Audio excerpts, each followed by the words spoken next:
Welcome to the Reload podcast.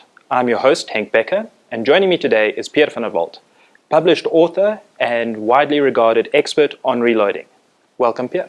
Thank you very, very much. It's fantastic being here and in this special venue with so much memories for all soldiers. Thank you. Always a pleasure. And today, the start of our podcast is, I think, sort of the start of the reloading process, and we're concentrating on the cartridge, and more specifically, annealing and what makes up a metallic cartridge. So I think that we'll use that as a starting point. Okay. Well, basically, a cartridge case is made of an alloy called cartridge brass. It is a mixture of about roughly 70% copper to 30% zinc with slight variations. Lapua uses a higher degree of zinc in it, but then essentially you have a bit of silicone, iron, trace elements of iron, and that's what it composes of. And the alloy that's created is ductile, it's malleable, it can be slow, it can be cold worked. It is elastic, so it works as the perfect seal to contain all those dangerous gases in a cartridge, and then it gets work hardened in the process. I just want to touch on specifically the ductility of the case, because I think that's quite a misunderstood property, because with work hardening we increase the strength of the cartridge, but we introduce brittleness. And the ductility is something that is very important, specifically in the cartridge neck. One of the perfect examples of that is a picture of a split case neck, because that is where the case has lost its ductility, and under the very rapid change of pressure when it's firing, that cartridge neck just splits open and causes lovely chaos inside your firearms action. Absolutely, because engineers will tell you what kind of a structure the C2600 alloy has. And as you expand it, the grain structure, they get dislocations appear in. And then by repeatedly doing that, you get shear bands. And you also lose the elasticity, the plasticity of it, and it becomes hard, and if you tap it you can actually hear it ting. So all those things are detrimental because it works towards the destruction of the brass and of inconsistencies that are not good for precision. But taking the lead on that, we have some very nice imagery showing a cartridge brass as cast. And on that imagery, you'll see very large grain structures, because that's what gives it the ductility. The grain structure in a metal is just large crystals. And the larger the crystal, the easier it slides on itself and the more ductile the material becomes.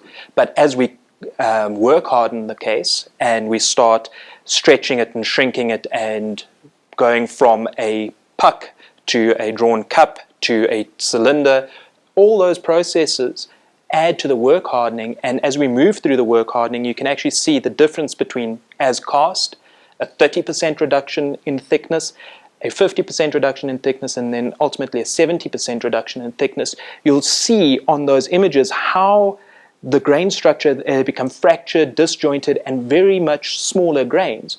Increases the strength, but we reduce or lose ductility. And with that, in the production process, there will be several points where the cartridge in its raw form is re-annealed, or else you get very expensive noises coming out of your forming dies as cases rip, they don't eject properly. So that is the key of managing the hardness and the trade-off between hardness and strength and the ductility in the case. Absolutely, but it's actually more complex than people would think, because the case has got to be very soft, in the region of probably 17 to 20 Rockwell hardness at the case mouth, where you work it a lot, but it's got to be a lot harder and stronger at the back, where you don't want it to rupture at 440 MPa when you pull that trigger. So to create that case from being different while being the same, that takes a bit of doing. And that doing, from the engineering side, we would say we're controlling the heat affected zone while we are annealing. And that was one of the early, when annealing first sort of popped up on the reloading scene were those images of people with a cartridge in a dish of water and a blowtorch heating up the necks, because there you could control your heat affected zone while very slowly applying heat, because the case head would never get hot because it's underwater, but you could almost cherry red the neck and control your annealing like that. Very slow, but...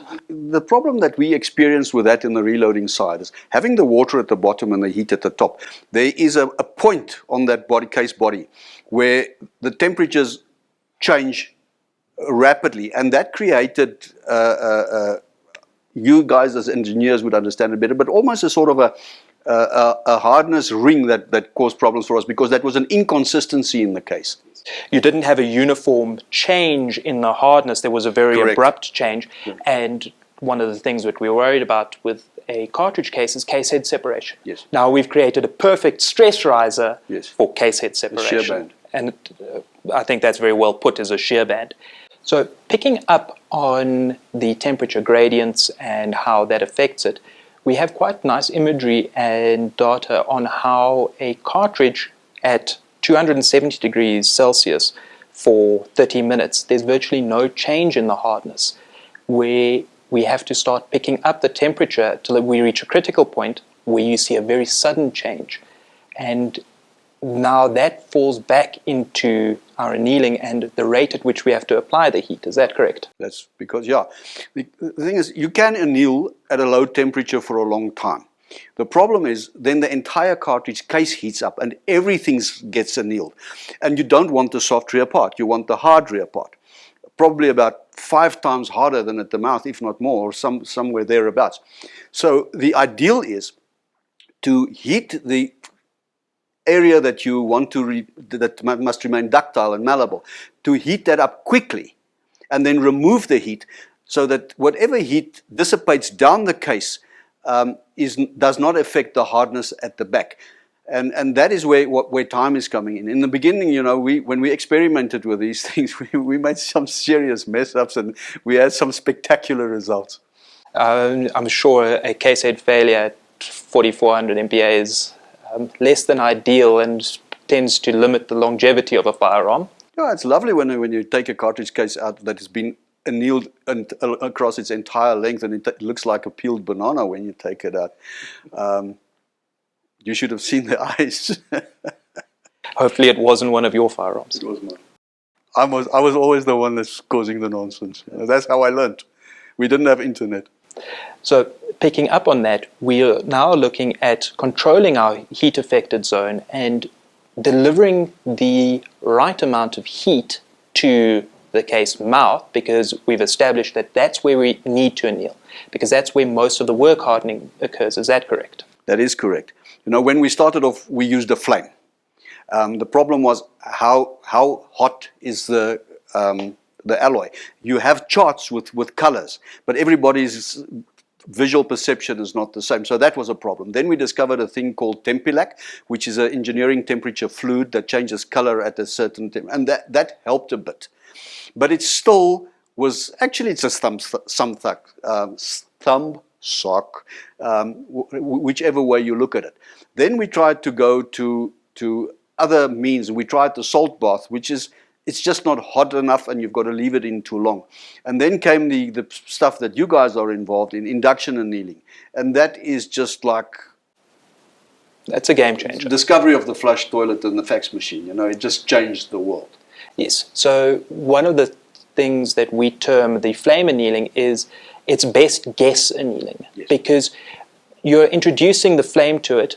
Your first case and your 10th case are different because your flame has changed. So while you can manage it, it is more tedious than the results justify, in my opinion. Absolutely, and the thing is, you know, then you start trying to take shortcuts and you say, it took me 7 seconds. Okay, it was 7 seconds, it was 32 degrees in Pretoria, and then suddenly you're in Bloemfontein and it's -4, and you're trying to get the same result. It just didn't work. It was better, but it was far from perfect.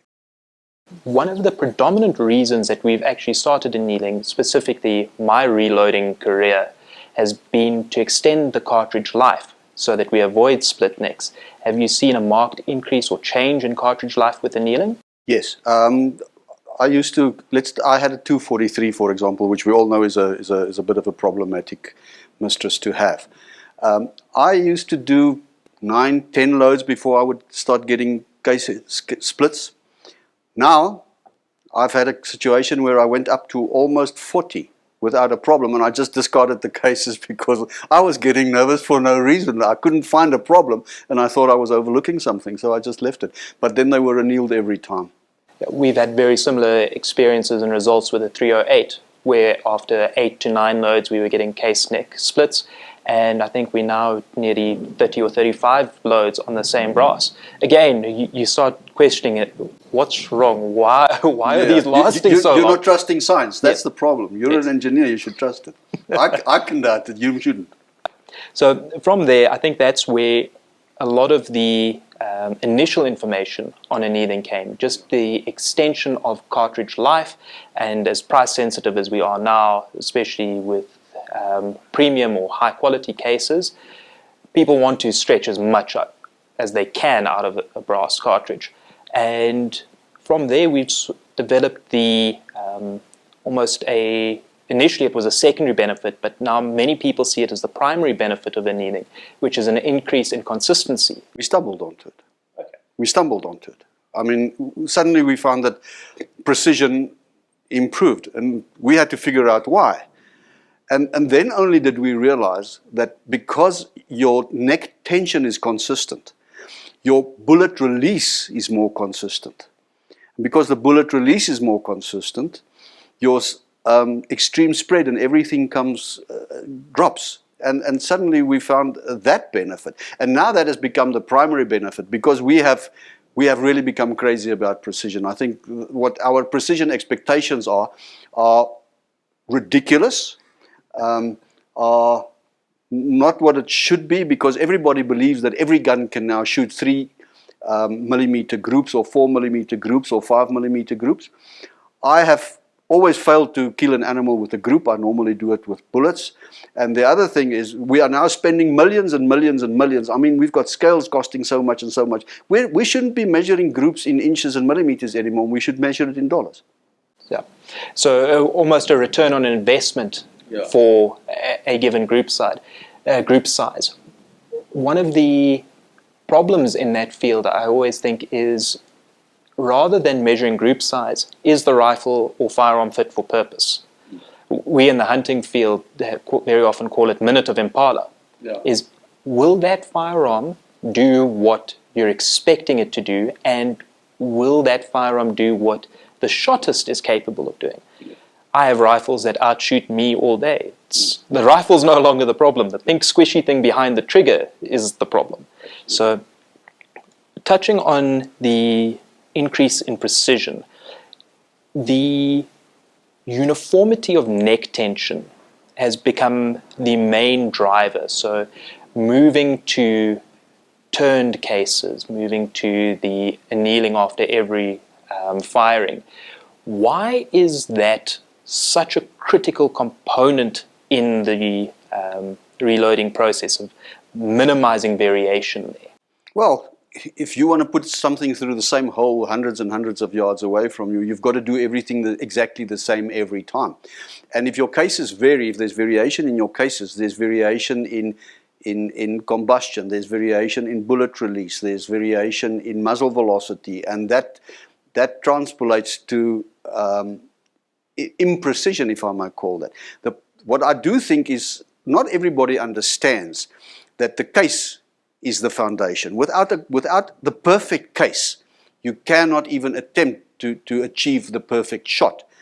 And that is also, apart from annealing, where people forget that extremely important is classifying your cases. Because if a case is out of spec in the neck, it is out of spec everywhere. Well, it might not be out of spec, but it might have a larger tolerance than the other. And then you can neck turn until you're blue in the face. The rest of the case, it might shoot slightly better, but it's not going to be better because the harmonics inside the case, there's a thick part of the case and there's a thin part of the case. And when the explosion takes place, the thin part yields first and then this other part, so you increase the vibration. The next cartridge case is exactly the same, but you put it in a different way. And when that happens, the harmonics are different.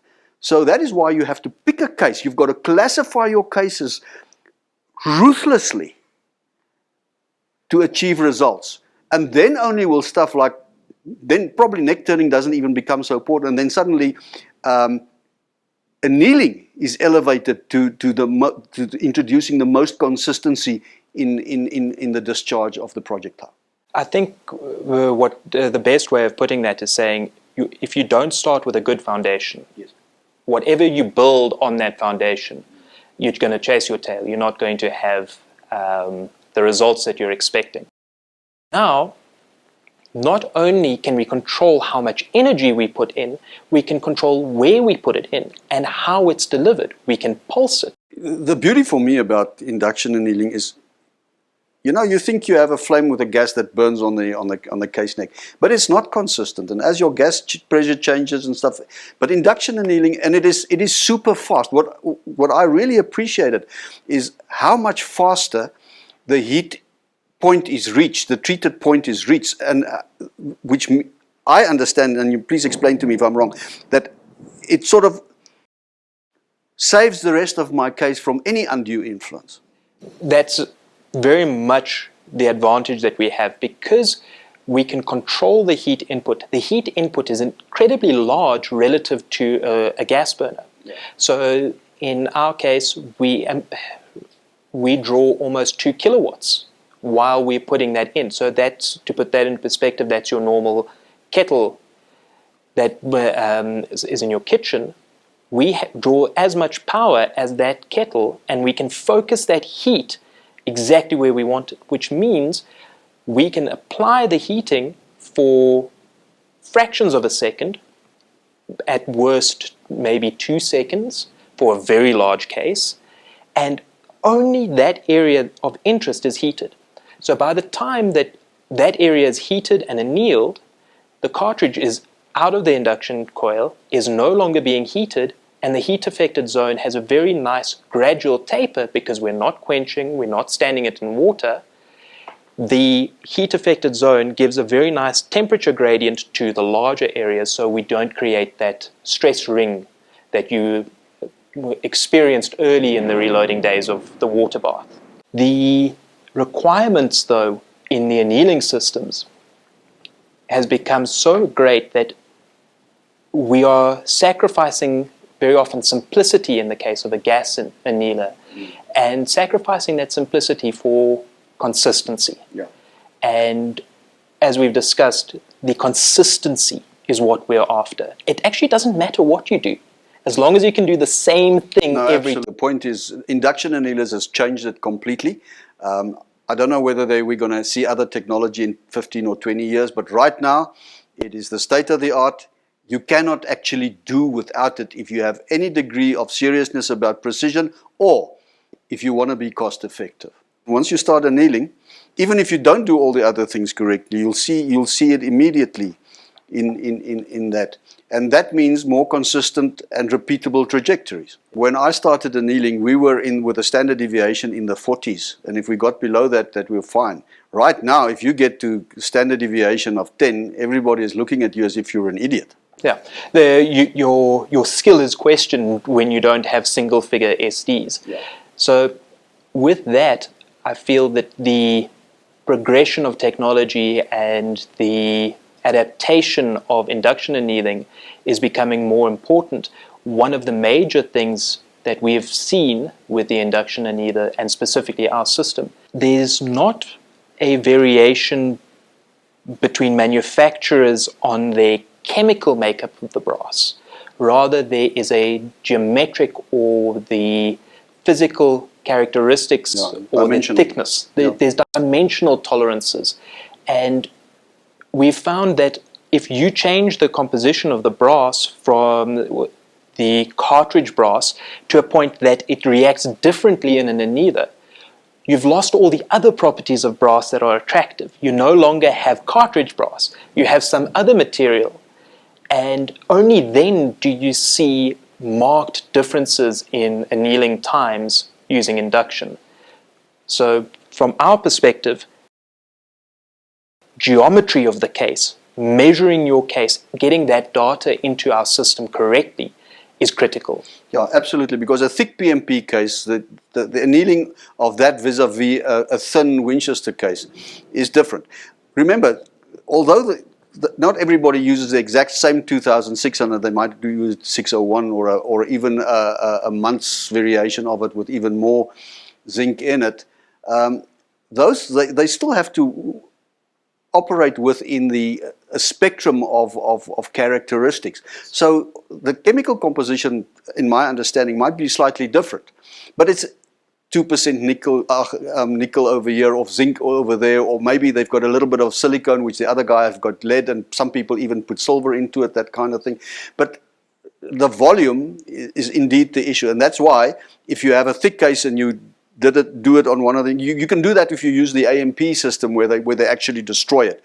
We had a very clear example of that was a system where we were doing brass for a 3-gun competition where the guy, very short distances, not overly concerned about accuracy, but rather brass longevity, where they had mixtures of mix and match and almost range pickup brass, and it was set to the heaviest cases in that lot, where every now and again a nice Lapua case came through in a 223 and it got crumpled because your other cases, the PMP as you mentioned, or the more military cases, were incredibly heavy walled because they, again, your military brass sacrifices some performance for reliability, being a very heavy and case. they like to reduce expansion so that extraction is easier.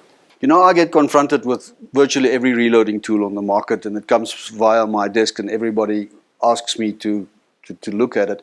I was quite impressed with yours, but I have to be able to explain to my customers why your product is different. And I, for one, hate it when I've got to ruin brass. If I've got a 338 Lapua case, it costs me a couple of $100 for that case. And to write one case off just goes against my grain. So what is different in your system, and why did you go that route?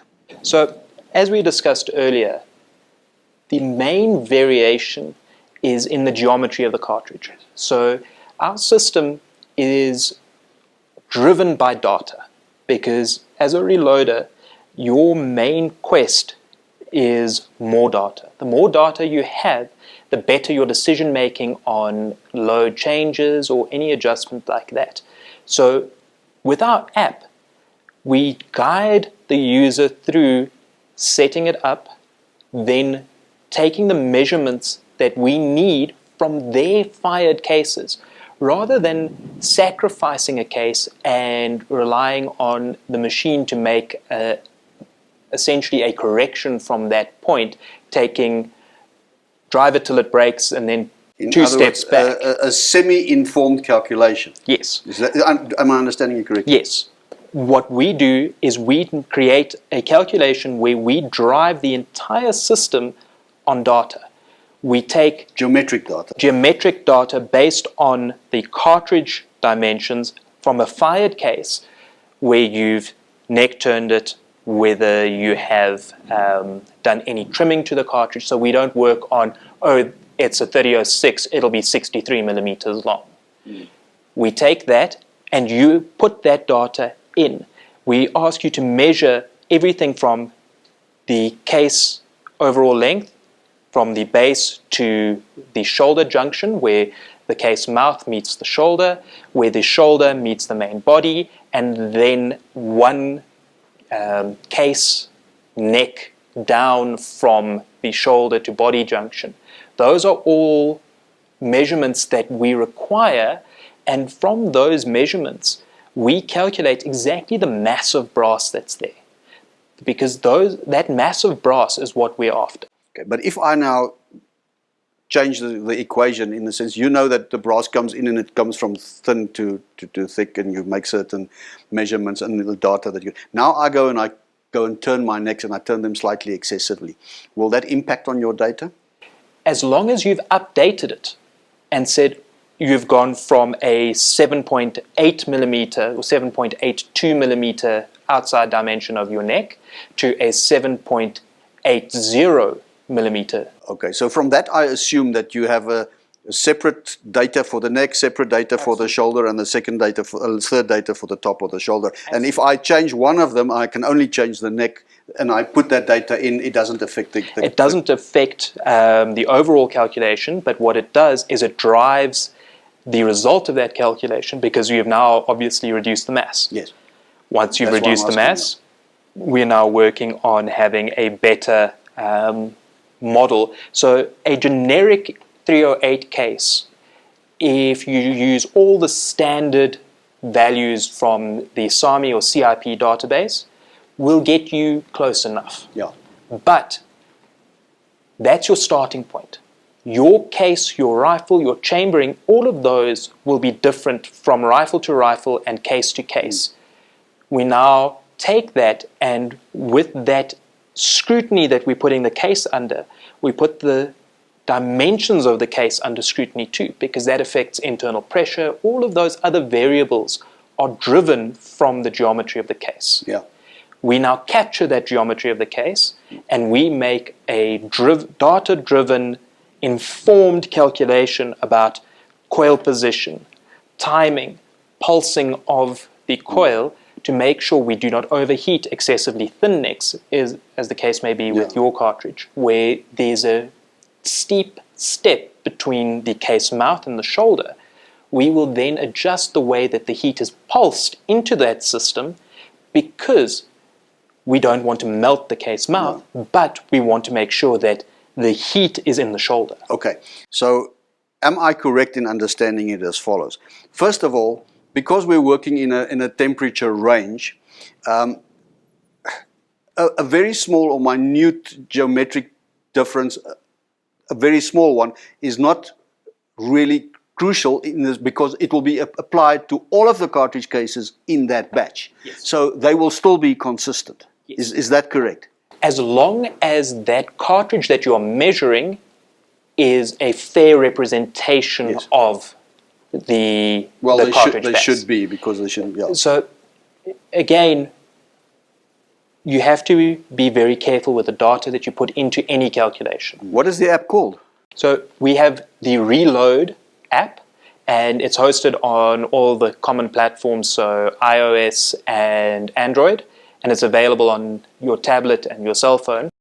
We've created the Reload app, and that app drives all of the decision making for the system. All of the measurements we were talking about earlier with the case mouth to shoulder junction lengths, all of that is held inside of the app, and you can manage it through the app and change or create a new load based on a previous load. If you've now had all your previous cases were not neck turned, and now you have neck turned cases, very simply create a new load, and we now have the cases that have been neck turned. We can do batch tracking through the app. So our app is designed to streamline that process. Everything is centralized. The machine management is through the app. Once we've completed the annealing cycle, you get a notification on your phone, so you don't even have to be in the same room as the machine. You will get an error notification because the machine has a jam or it's run out of cases. That's normally the message you get, is it's hungry and it needs more cases. A question I often get on that regard, now let's say there was an error, and the guy said, can you anneal the same case twice without any separate operation in between? My standard answer to them is, provided you start with a cold case again, you can anneal it several times because it doesn't change anything. But you can't start with a hot case and anneal it immediately afterwards. That's the caveat. That is the critical part. So we now know this explanation behind this. is our feeling is exactly the same. As long as you start with a cold case, you can anneal the same case several times without negatively affecting its life or detrimentally affecting its strength or hardness relative to other cases in the same batch, because that's what we're worried about. Whatever has happened to that case needs to have happened to the other cases. So the result is we want a case with, for argument's sake, 200 Vickers hardness on the neck. As long as all of our cases have that same hardness, we don't have a problem. And with multiple passes through the annealer, as long as your case is always started at the room temperature, so we haven't overheated the case, you don't have a problem. Your problem comes in is if you've taken a hot case out of the bottom feed tray and put a case that's at 200 degrees Celsius back into the top. Yeah. Because that energy is going to be the same. We're putting in another 500 joules of energy, but now our starting point wasn't 23 degrees Celsius. It was 123 degrees Celsius. That case is going to get 100 degrees hotter. That puts us into the realm of melting, deformation. Okay. So as long as you started with that case at room temperature, the same starting point, there's no detrimental effect that we have found.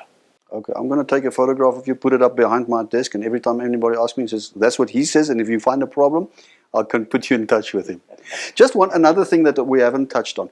I have read that if you resize a case and you seat a bullet, resizing a case can harden the neck on the Vickers scale by about 20, or roughly 20, and just seating a bullet at 7. Now, that is a tremendous amount of hardening that takes place. Is that correct?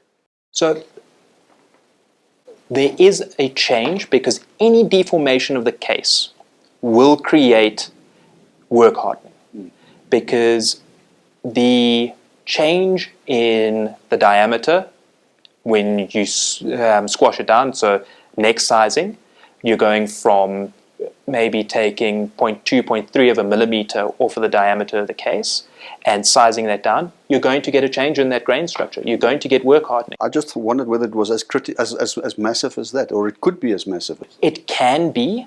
Again, it depends on your change. You're saying it's a cumulative? It's not cumulative. It is dependent on your starting and your end point. Okay. So if you start at 7.5 millimeters and you're sizing down to 7.3, you'll have a greater increase in hardness than if you started at 7.5 and only sized down to 7.4. So that is where the difference is. So you will see if you are running a very high neck tension, you will get increased hardness because you're sizing the case right down and then stretching it out again. So there you are creating a larger span for the work hardening to occur. Okay, now I get it. And opposite is obviously also true. So the lighter the neck tension you run, the less work hardening effect you'll have. But then other variables creep in. So you need to, again, whatever you do, do the same thing every time. There you go. So uniform neck tension is a result of uniform annealing, uniform neck dimensions, and uniform sizing. And I'll find another way to squeeze uniform in there somewhere else, because as long as you're doing the same thing every time, you'll get the same result. So I would like to thank you, Pierre, for joining us in this relaxed chat about annealing and where we can actually strive to improve our reloading. So thank you so much for joining us. No, thank you for inviting me. It was a real pleasure and it was informative, and I wish you guys the best of luck with everything. It's impressive. It's good to see South Africans taking the lead. Thank you very much. And thank you very much for joining us on the Reload podcast. We hope to see you again soon.